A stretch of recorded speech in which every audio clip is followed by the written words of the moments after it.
Good evening, my Rosalinds and Rosikins. Mother is back. And in this video, I want to touch on an important topic, right?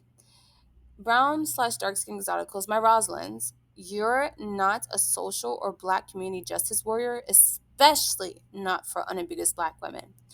And some of the things I want to talk about are the fact that a lot of times I believe that I was dealing with dissociative identity, right? Thinking that I was the same as an unambiguous black woman, even though I had all the privileges and benefits of a brown slash dark skin exotical. To the point where I thought that I was losing my mind and that, I had to represent black women to the core of me that do not share my phenotype completely and that would be jealous of me. So here I go. Let's start with this point, right? You don't have to convince the world to see your beauty, it already does. That is one or the first reason why, as a brown slash dark skin exotical, you're not a community justice warrior. And what I mean by, you don't have to convince the world to see your beauty, the world shines kindly on brown slash dark skin exoticals because they see our beauty. We have the benefit of having certain hair textures that are looser, certain features that are less Afrocentric, and coming from a multicultural, multiracial background. Therefore, speaking, people see us as, I don't want to say a safe type of black woman, but a universal type of black woman, right? A black woman that is an exotical dipped in chocolate, basically, and a biggest black woman, a black woman that is not confined to that being an advocate for her community or all the issues that come within her community, like an unambiguous black woman would be. And I realized I was caping a lot for the 4C girlies, right? I was caping a lot for black women that felt their skin was ugly, right? I was caping a lot for black women that had bigger noses, bigger lips, more Afrocentric features, and who even like did not value health, like which is a big problem in the black community as well. I realized I was caping for women who were not accepting their phenotype, and I was dissociating and thinking that I was just like them. Okay, the next point I want to make, or the second reason that you are not a social justice warrior for unambiguous black women, is that you don't have to say black men ain't shit when they treat you like they're afraid to lose you. So I talked about this in my other video that I posted today. And what I said was, as a brown cis dark skinned Zarko, the only time that I have started categorizing black men in general as a whole as not being shit, basically, so many ways I said that, was when I was in black women empowerment spaces, which are mostly made up of what?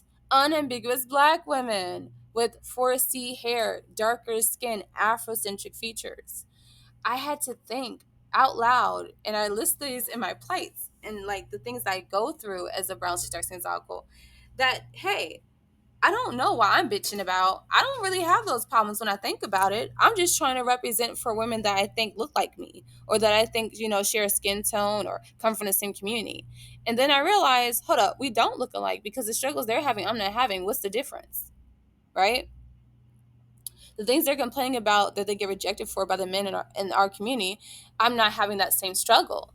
And then I even think too that a lot of brown cis dark skin exoticals, a lot of the black women within the black community that are brown cis dark skin exoticals are the ones saying that black men do have a favorable portion of them, right? That they are not the monsters that are portrayed by the majority of the media and other black women, right? Because they don't have those experiences. A lot of your black male centered black women that I've come to realize are freaking exoticals.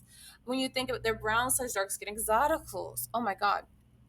And I want you ladies to think about this. Think deeply about this. The main women, I'm not going to say the main, no, I'm not going to say all the main women that are in the black women empowerment spaces that praise black men, right? I can't say every single one, but some of the heavy hitters, in the black women empowerment space that are black male centered, that, hold black women as a whole accountable, they are mostly brown slash dark skin exoticals. They benefit from pretty privilege. They benefit from texturism. They benefit from featureism, right?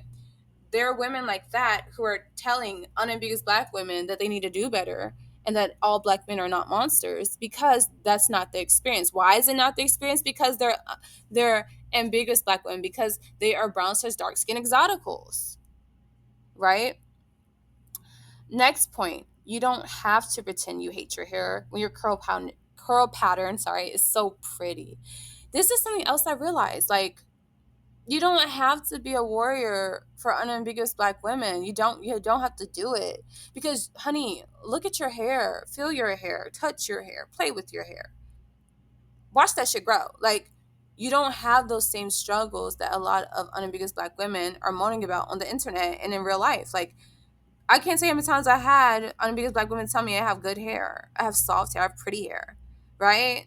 Like, people think I'm mixed because of my hair texture. So that's what I'm just saying. Like, yeah, I don't have to be an advocate for a woman that doesn't even share my same hair texture or understand the benefits I get with it, right? Her problem is not my problem. I don't have to make it my struggle as well, because it's not. Another thing, you don't have to be the representation of unambiguous black women because you are not the same. Everyone else can see it and admit it but them. So the point is that I have literally shown pictures of unambiguous black women that have tried to compare me to other unambiguous black women, to the men that I, have been romantically interested in, or that are just friends of mine. And I'm like, do we look alike? And they'll say, okay, well, maybe like certain features on your face, if that, but no, you do not look like them at all, right? Or they'll say, hell no, because we don't look alike. And that's why I say that we're cousins, we're not twins, okay? It's a brownish dark skin Exotical. We Roslins, we're cousins to unambiguous black women. We are not twins. And so I say all this to say, like, it's crazy how everybody else could see the difference with the way you look, except unambiguous black women who swear to God that you're twins with them. And therefore, you should be their social justice warrior. Yeah, fuck that. I'm going to actually be a social justice warrior for no one, but I am going to support women with my phenotype and other exoticals within the community. I am going to be an advocate for myself first and foremost above anything else. And I'm going to be, part of a sisterhood. I'm okay with that. But as far as being an advocate for a woman who is literally hating on me to and behind my back, you got me fucked up. I'm not doing it. I'm not doing it anymore.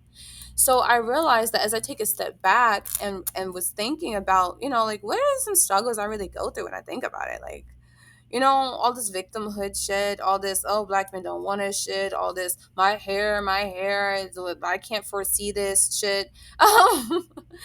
Just all this, like, oh, the world doesn't think black women are beautiful. Where? I'm not having that issue. The world knows I'm a beautiful black woman, a beautiful ambiguous black woman, a beautiful brown slash dark skin exotical, a beautiful exotical black woman, period, to the death of me. Like, where are we, what issues are we having? Well, we gotta get a goddamn microphone and go scream in the streets and protest. I'm still trying to figure this one out, for someone to acknowledge that we are beautiful women.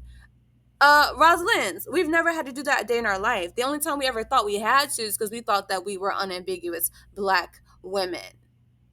And that's the truth of the matter. And since now a lot of us are waking up with this exotical movement and the exotical mindset, it's like a light bulb's going off, and we're breaking free of the mental shackles and slavery that we have to cape for women that don't cape for us and that swear we're twins when we're actually cousins. It's what? Like, it's just so mind-boggling when you think about it. So, that being said, I'm here to remind my Roslins, period, you do not have to be a social justice warrior for the plights of unambiguous black women. You don't have to do that. You do not have to do that. And, as a brown slash dark skin exotical, they'll try to force you to do it. And we're tracking. I can tell you how many comments I've had. People try to call my hair nappy, try to say that I'm not pretty, try to like put me down, swear I'm trying to be something I'm not. Why? Because I say that I have certain benefits within my community and how the world sees me as an ambiguous black woman, and not just, you know, your typical unambiguous black woman, yeah, you got me fucked up, okay? Like, you're not gonna discredit my life. You're just not in my identity. I take pride in my beauty. I take pride in the fact that I'm also more than just a pretty face.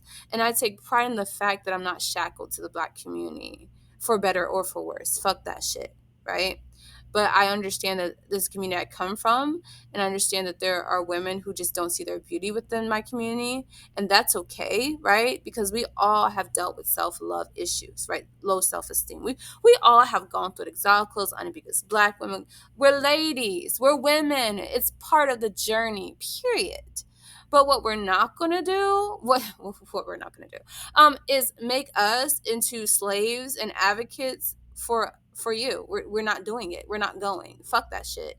At one point, I will say the Black women empowerment spaces are running shit because a lot of Black women, unambiguous and ambiguous Black women, felt that we all had the same goals and issues and plights. But as Exotical started rising up and channels start rising up, and the way that they feel about women that have certain benefits, that benefit from texturism, featureism, DNA privilege, you know multiculturalism, multiracialism, like all these things, that pretty privilege that women benefit from, a lot of unambiguous Black women and Black women empowerment spaces started turning against them because they couldn't relate to the same struggles. And so that's why there are channels like mine who's reaching out to Black women and brown/dark skin exoticals and exotical Black women, right? And ambiguous Black women who need this reassurance, who need to understand that there is a difference. And it's not to say that we're better. It is also not to say that we're worse. It's just to say that it's a different vibe, a different phenotype, a different energy, a different privilege, a different life, a different experience. And there's nothing wrong with that. There's nothing wrong with that. Every woman has a crown, honey. But you have to take ownership of your crown, and you have to cultivate that crown, and you have to understand what your queendom is, and you have to go for it. And if you don't do those things, don't be bitching and moaning at me, because I'm standing in my truth and my power and my beauty. Unapologetically, we're not going to do that. So, like I said, my Roslins, just like understand that, you are not a social justice warrior. You're just not. You are a beautiful brown/dark skin exotical woman. You're a beautiful exotical Black woman. You're a beautiful ambiguous Black woman. You have many privileges that you can use to better your life, to have a soft life, to level up, to network, to create an independence and autonomy for yourself in this wicked, disgusting, perverted world. And you need to do that. But you can't do that if you're slaving away for a woman that does not share your phenotype, and that is ungrateful for your efforts to advocate for them, and that sees you as competition and not as a sister. Fuck that shit. So my advice again to you is go be around other women that share your phenotype. Understand that just because you are skin folk, that you're not kinfolk with unambiguous Black women, and understand that the only person you should advocate for at the end of the day is yourself. First and foremost, period, point blank. If you advocate for nobody else in life, your damn self. And then second is the sisterhood that really considers you a sister, not competition. And with that, I'm going to say ciao.